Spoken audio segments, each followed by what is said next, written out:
Hey guys, I'm going to do a slight book review, kind of like what I've read so far this year.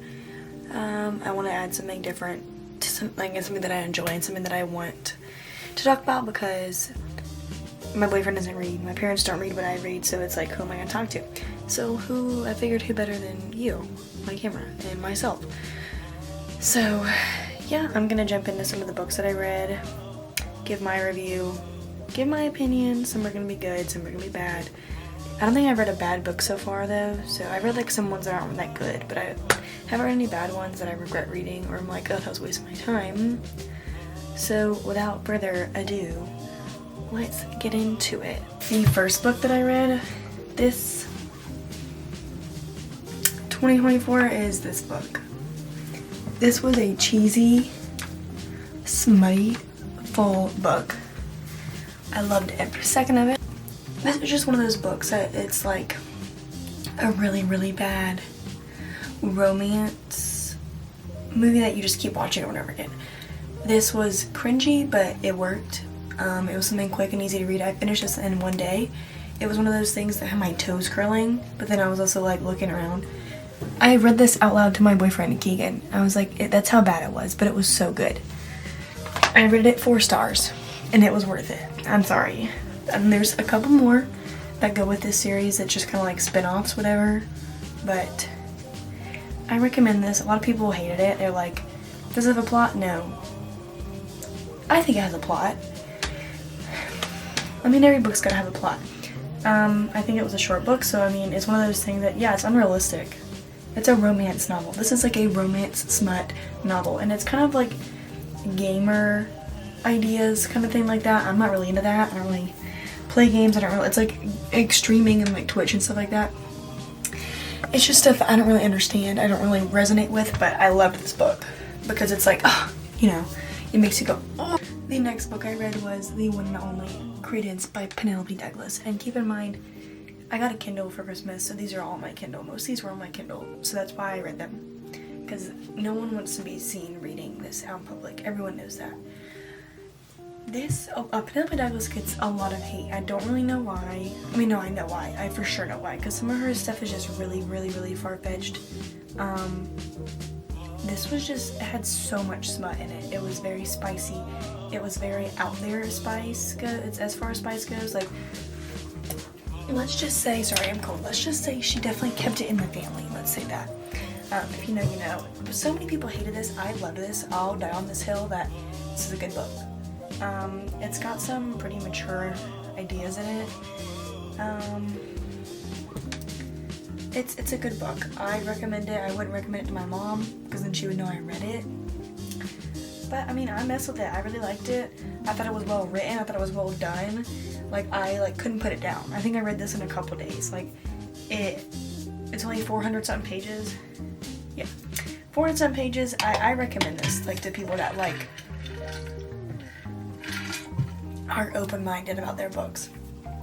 Because Penelope Douglas, she does definitely have like a certain, you know, yeah, trigger warning, sexual assault, death of a parent, all this stuff. I mean, it's a heavy book. Not heavy, but it's like deep. There's some deep-rooted issues that happen in this book. I'll admit that. But I liked it. I mean, I don't resonate with any of it, fortunately for myself. So I could read it and I could enjoy it. But some people may resonate too much with some things that happen in the book and just not like it. And that's totally fine. And I'm sorry for that, but good book. Period. I can't. Sorry, I don't think anything could make me hate this book unless, you know. I'm coming back at you with another Penelope Douglas book, Corrupt. I gave it a 3. It's okay. It was interesting. I couldn't put it down. Something about it pulled me in. It had a little bit of it. I've never read dark romance. The only books that I ever read were murder mystery, thriller type books, Sherry Lapina, Lisa Jewell, that kind of thing. Like whodunit, that kind of thing. So Penelope Douglas is definitely different. She does dark romance, I guess. This isn't like anything too tame. This is probably tame compared to what some other people read, that's what I've heard. I like this. It's a part of a series that are all kind of, I don't think you have to read them all together. I think you can kind of read them as is, but you kind of get confused with the timeline. You get lost in the sauce kind of thing. I think that this one was good. I wasn't the biggest fan of the main character or her story really, but you know, I rated it a 3. I read it a little while ago though, so I don't really remember exactly what happens in it. I just know that some serious things like happen in this book, and oh, I remember like the ending. The ending had me like on the edge of my seat, I will say that. You meet all these characters, and then everyone is not who you think they are, and all this stuff. Like Penelope Douglas, she writes some serious stuff in her books. Like this has got some messed up stuff in it as well. So if you're not really a fan of that, don't read it. Penelope Douglas is not your girl if you're not a fan of the weird trips. And Punk 57 gave this one a 3 as well. It was good. I was waiting for it to be great. You know what I'm saying? The whole Abby Lee Miller pyramid thing. This was definitely overhyped in my opinion. I thought it was honestly a sweeter book than anything. Like I think there was definitely some stuff that went down in it that I was just like but oh, and apparently there's like a crossover and I don't even know about it. When I read on my Kindle, I don't annotate like I wish I did, so I missed out on things. But Punk 57 definitely overhyped. Everyone said it was super slutty. No, I'm sorry. It was pretty mild. It was like, you know, putting pepper on something. I wouldn't say like putting like chipotle pepper, but like putting pepper. I don't know, it was mid. I mean, I wasn't mad at it. I mean, it had a good plot. The plot was there. I liked the whole like bad boy, like secretive stuff. I do like that. So I like that you hated some characters. Like it really, I will say this book made me really hate some characters and really love some characters. So I think she did well with this book. I gave it a 3 just because it was mid, you know, like I'm not gonna give anybody just a 5. A 3 is a good rating, you know. 2, that's when you're kind of losing me. That's when I'm like, would not even recommend it to somebody else. I would recommend it to somebody else if you're trying to meet your goal. It's a simple, easy read. If you're trying to meet your reading goal for the year, Punk 57 is where it's at, and it's just one of those books that if you want to get, it's only 350 pages, if that. If you want to get your reading goal, and this is just a book that you've been putting off, I would just get it over with and read it. Nothing too special, nothing too fancy, easy read, simple read. Okay, and then directly after the Penelope Douglas kick I was on, I read Never Lied by Freida McFadden. I thought this was a good book. It's been a while since I had read like a psychological thriller type style. I think the last psychological thriller I read was A Silent Patient, and that was really, no, Perfect Marriage. I read that one, that was pretty good. I gave this one a 3 as well. It was okay.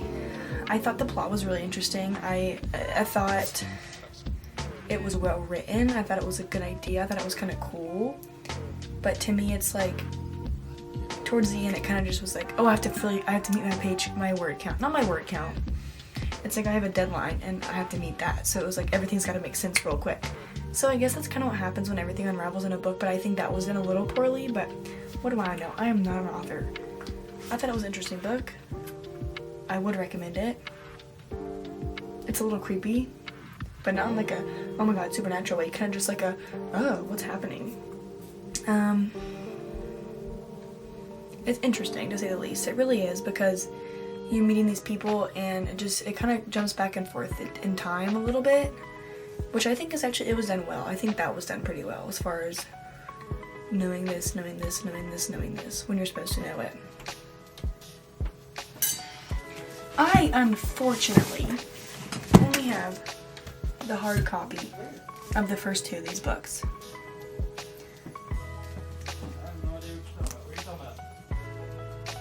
I have the soft cover of this one, and I read the soft cover, that's why there's nothing in this one. So, when I first got it, I was like, I was on the treadmill reading it, got like 10 pages in, I was so bored. It was really detailed of her being in the woods. Not really the biggest fan of that. I was just like, get on with it. Put it down and got bored. About a month later, I picked it up. When I tell you I read it, now during school, love you. Now during school, I've got no time. During my semester, I got no time. I finished that in a week, and that's saying something. I took every spare second that I had to read that book. It is, I don't even know, I've never really seen Maze Runner, but I'm assuming it's like Maze Runner, Hunger Games. that kind of thing, like all mixed into one. And like they have these trials. Even maybe Alice in Wonderland. I don't know why, they just popped in my head, but it's just like she goes through so much. There's so much development. Obviously there's this world building. You're learning so much. It's just like it's a good first book. It's a good immersive experience into the world of A Court of Thorns and Roses and all the courts. Well, not that you learn about all the courts, but you know what I'm saying. It's a good introduction, hooks you in, makes you love people, makes you hate people, makes you get like suspicious about people. I thought it was really well done. I understand the hype 100%, and I will 100% back the hype that these books are. This is probably like not my favorite out of the series, but it's definitely a good one. It's a good starter. It's good. I mean, I love the whole challenge kind of thing, like everything's pitted against the character, but they somehow, you know, there's 5 books, right? So I mean, you know, I mean, she makes it. Is there 5 or 6? I don't know. Oh, she's about to write the 6th one. It was good. I can't complain. I'd rate this probably like a 4 because I love a book like this. I could have read this and it had been done, and this would have been a good book regardless, you know, had I known there was more. Because it was good. There was a lot that happens. The ending would have been awful if this was the standalone book, but it's very good. I cannot say enough good things about this book. Let me tell you. I waited to read this. So I picked up Court of Thorns and Roses late April, early May. So I was getting out of school. I picked this up May 1st or like May. No, not May 1st. It was a little later than that. I finished this in 2 days flat. I had work. I had some finals. I finished this in 2 days flat. I was also dog sitting at the time. So my little butt sitting there on the couch going, 5 out of 5. 6 out of 5. I don't know what to tell you. So much. It's like the love, the world building, the character development, the meeting the characters, everything. You think these characters are side characters? No. You fall in love with this book. You fall in love with everybody in this book. You hate people in this book. But this, I don't think it's hit me yet that I finished the series because I'm done with it. I'm like, I don't know what to do now. I've moved on. I've started reading new things. Oh, this is upside down. I have my desk cover upside down. But my little things, there's just so much. Reese and Feyre, I just can't. I cannot. And then just everything. I don't know why my bookmark's right there. Yeah, that's where the night that I was almost done, I stopped reading right there and finished it all the way through. The ending, oh my god. The ending, that's what I just remembered. Because everything just seems like one big book right now, but the ending isn't. I remember it ripped my heart out. I was sobbing. This one right here. I rated this a 4. I think it's probably like a 4 point something for sure. Loved it. I love a good war book. I love a book that's full of everything. The arguments between everybody. You meet so many characters between these 2 books, and you're really starting to see like this whole world come alive. Because on like the first couple pages we have the map. But in this book is really when you see that. You meet these characters, these creatures, you learn about these powers, this history, why people are the way they are, and it just really forces you to connect with these characters and like want to understand and want to be their friends, want to live there. Let me tell you, I probably read this in like 2 or 3 days too, and this was a big one. This was a doozy. I love this one. This is probably my second favorite out of the whole series. Maybe first. Like, it depends. They're very different. Great books. They're written by the same person, obviously written in the same way, but they're 2 different stories. You've got Rhysand and Feyre, and then you've got Rhysand, Feyre, everybody else against the guy. It's so good. Oh, this ripped my heart out too. Forgot about that. Yeah, I sobbed like a big baby. Big baby. But I think this series I don't think it could be overhyped. It deserves all the hype that it's getting. Because a lot of people, moving on, sorry. a lot of people said you can skip this one. If you want to skip it, but it's like, why? Like, commit to the bit, read the 232 pages that it is. It gives you a little background. It is a cute little wintry time. I think it gets you some input on some characters. You hear some conversations that you should probably hear. You see some things. You hear some thoughts. Don't skip it. I don't recommend skipping it. If you really want to, sure, I think you could. But it's like, why? It's like, get that reading goal up. It's 200 pages. I finished this in less than a day. I don't regret reading it. I don't regret that, like, spending my time on it. Now, I'm gonna hurt some people's feelings. This was probably, I rate this probably like, I rated it a 4-star. I truthfully think it may be like a 3.5. I think there was way too much smut in this book. I got lost in the sauce for real. Like, I get Cassian and Nesta were just, you know. But I just don't understand. I love the whole development. Love the whole character development, the relationship development. I love seeing some parts of that, but I feel like a lot of this book was very unnecessary. I could have done without some of the scenes because I was just like, I don't know. I love the girl power in this. Love it. I love it. Cannot tell you enough. And that's my favorite part of the book, was like the girl power, and I love that Nesta eventually, you know, figures her stuff out and helps everybody. It's just, it took a while to get there because I was like, get to the point. But we finally got there, and when we got there, I was like, thank you, Jesus. It was good. It was my favorite. Didn't hate it, but yeah, I think some people really like it, and kudos. Some people, that's their favorite. I was looking forward to this book so much because everyone hyped it up. I think this one's a little overhyped. The whole series as a whole cannot be overhyped. This book, a little overhyped than the series because people, I don't know, I'm just like, it wasn't really for me. I loved some parts, like I loved the Nesta parts. I didn't really love the parts where there was unnecessary sexual stuff happening. I mean, not that I love Penelope Douglas, but I just thought it kind of took away from the plot a little bit because I'm like, can you take 300 pages out so I can get to the point? So I can know what's gonna happen? But this also, this makes you learn deeper about two characters specifically, and it was just, that's the good part of the book too. Like, you really hone in on who the characters are of the book, and it makes you love them that much more. Now that I finished A Court of Thorns and Roses series, it never really hit me. I haven't mourned it yet because I'm waiting for the next book. But I picked right back up with Birthday Girl by Penelope Douglas. Simple, easy book to read.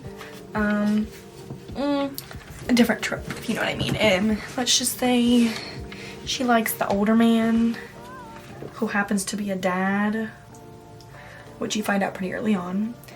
300-something pages, good book. If it was one of those movies, if it was like a little romance movie, I'd probably watch it a couple times, you know, if it's on, or I need like a little background music. It was good. It was a good book. I didn't hate it, didn't love it. I thought it was an easy read, simple read, cute read, just because there was like some wholesome aspect. Even though you know what you're reading and experiencing is wrong, it's just like you want it. You want it to be like happy. You want them to be happy. So let's just say Pike is Mr. Steal Your Girl. After that, I read The Teacher by Freida McFadden. It was mid at best. I rated it a 3 because I thought the plot was really cool. There were some things that I think with her book, wait, did I say, yeah, Freida McFadden. Just some of her books, like towards the ending, it's like she tries to like stay under like the 400 pages. Like she tries to stay under 400 pages and then like has to rev everything up really quickly, and just some stuff was so far-fetched, and I get it.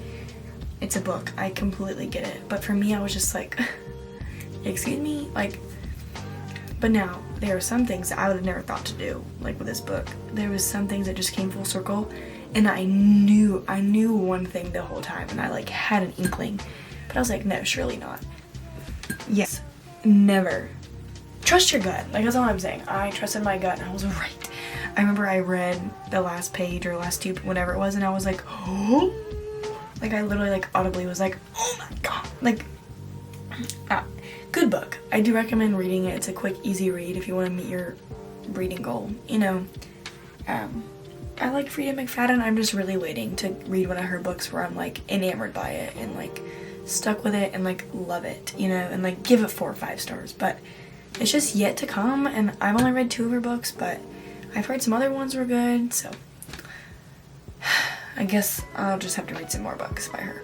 I needed something more wholesome after reading murder, sex, and war. So The Summer of Broken Rules. Okay, this book touched my heart so deeply. I felt like I was watching a Netflix original romance, so like it was cheesy, but it was good. They play assassin in it, like if you know, I know it from Gossip Girl during Nate's birthday party when Jenny was being up. But I give it a 4 stars because it wasn't a 5-star. There wasn't anything that shocked me to my core or shook me to my core, sorry. But it was a good book. It was a solid read. I'd recommend it. It was 380-something pages. I recommend it. It was sweet. It was easy to follow. There's just like the sisterhood that happens in it too, or lack thereof, unfortunately. There's just a sweet, like, little innocent love that you see, and it's just, there's no sex in it. I mean, I think they insinuate it, but like, they don't go into 4 pages of what they're doing. They kiss and that kind of thing, and they talk about wanting to kiss and wanting each other, but it's just sweet, and it's told from like the point of view of a 19, 18-year-old girl who's like obviously struggling with the age she's at and everything that's happened in her life, and she's going to a wedding, and you know, weddings bring everyone together. So I cried a couple times reading this book. I smiled, I laughed. I mean, it was a good book. I think it'd be a really good movie, you know, just a simple little like summer romance movie. But it was cool. It was a good plot. I think it's definitely been done before, which what book hasn't been done before, but I think this is the first one I read like this, so it really worked for me. And I saw on TikTok somebody said it wasn't worth the read. I think it's worth the read. I thought it was cute, I thought it was sweet. I finished it in 2 days, I'm pretty sure, 2 or 3 days, like a couple days ago actually. So I do think it was a good book, think it was worth the read. And I'm currently reading Hideaway by Penelope Douglas from the Corrupt or Devil's Night series. And then my plan, I've got a 12 stack book, or like 12 if not more stacks of books, or stack of 12 books over there that I need to read. Don't know what I'm going to read next. I might continue with the Penelope Douglas, but I might not. I've got Fourth Wing looking at me. I got Powerless looking at me. So, who knows? I'm about to get the Throne of Glass series too, so... Or, I don't know if I'm going to get that or if I'm going to have Keegan, like, because we're going to Barnes & Noble to get it. I don't know if I'm going to do that because I know what I want, or if I'm going to, you know, wander. But I think I'd rather get the box set because I know I really do want that. I want to be able to annotate it because I got some cute little tabs that are different colors. So, yeah. Stay tuned for my next book review in a couple months. Or maybe I'll just do one big one. Don't really know. Maybe I'll do like just every book that I've read. I'll grab some and review them. Oh my god, I could do that. Because some of them I just really do love. I might have to skim through them again to get what happens or remember what happens, but some